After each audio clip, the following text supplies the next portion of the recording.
Lucas Media. Let's get to it.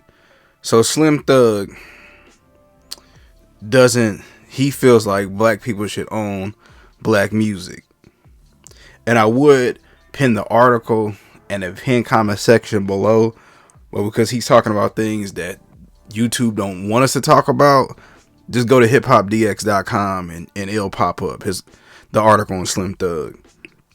But Slim Thug feels like black people should own black music, and he just goes to say in the article that he doesn't understand why does other groups own black music, but black people don't really own black music.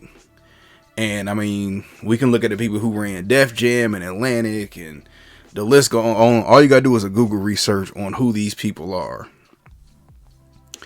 And I agree with what Slim Thug is saying, right?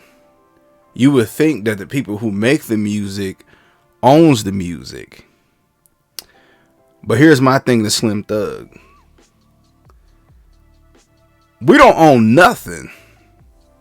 We don't own no grocery stores like that. We don't own no hair stores like that.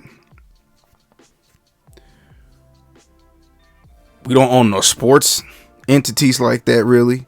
Ice Cube tried to do the Big Three, and you see what they did. LeVar Ball tried to do the JBL, and you see they came out with the G League Ignite after that. We don't own anything, really. And then when you have people that do preach ownership, like a Jay or a Tyler Perry or an Oprah Winfrey, they get made fun of. And again, most of these, I don't agree with a lot of stuff that these people do, right? A lot of stuff I disagree with Tyler Perry, but I admire the man's work ethic and the fact that he owns all his material. We have not really owned anything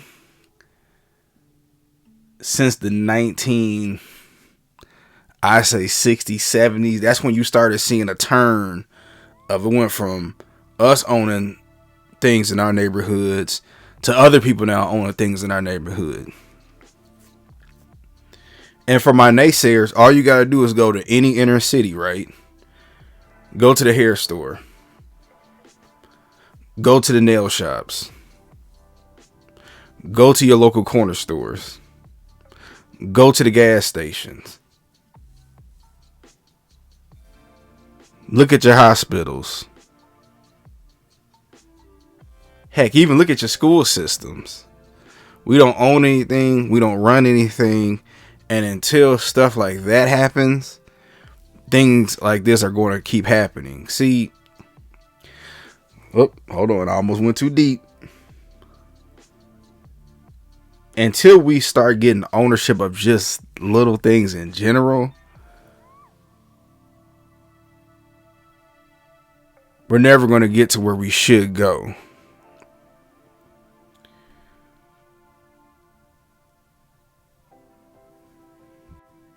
We have been conditioned, and now at the point where a lot of it is self-taught, to where we don't understand money. We don't understand ownership. We don't want to take the risk and own our own material. I'll give you guys an example. When I initially went to start Lucas Media, I had people that said they wanted to help, but then at the end of the day, it's just me doing it. People rather somebody cut them a check than them to actually get their hands dirty and put the work in to get ownership. And that's what other people do. They work together. They circulate their money. I mean, Minister Farrakhan's talk about this. Go back and watch old Malcolm X. Just study. All you got to do is study it. Marcus Garvey. Study your history. If you study your history and you study where we were at, business-wise, where we are now, is pretty much gone. If your great grandmothers and grandfathers are still here, Ask them how it was when they was growing up in the 1920s, 30s, and all of that. Ask them. Guarantee you they had a bakery, and a lot of places a bank. Somebody that made a penny candy. We still had a penny candy ladies when I was coming up. See where we are then versus where we are now. And yes, you have the one-offs that make it, but collectively, arguably, we're worse because there's no ownership. And yeah, I'm gonna make a separate video because I'm finna go in. But I agree with Slim Thug. But honestly, it's all across the board, man. We gotta preach ownership and everything. But I just want to give my 2 cents. Y'all let me know in the comment section what y'all think.